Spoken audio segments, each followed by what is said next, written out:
my people started farming in this country in 1637. We house nearly 2,000 animals. I think our numbers are 1,850 animals total on this farm. If you want to make milk and you want to make a high quality milk, you afford the best to the animal. Sanitation and nutrition and animal comfort and plenty of fresh air in all of these barns. The floors are lined with rubber mats. So the cows walk on rubber to reduce stress.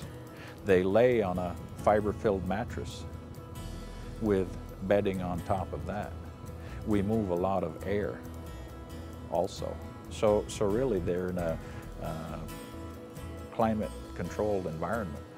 We decided that in order to handle the waste stream that we handle on a daily basis, we had to do it in the most responsible manner possible.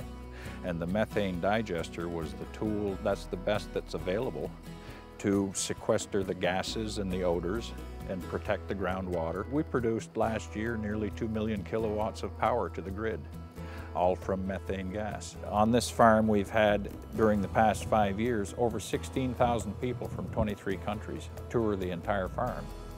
And we've tried to provide a fairly open, transparent process. I'd like the consumer to know the product that you're getting is top quality.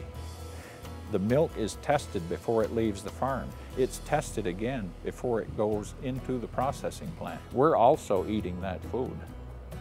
And if we know that there's something there that's not right, we're not going to eat it. What makes Vermont so special?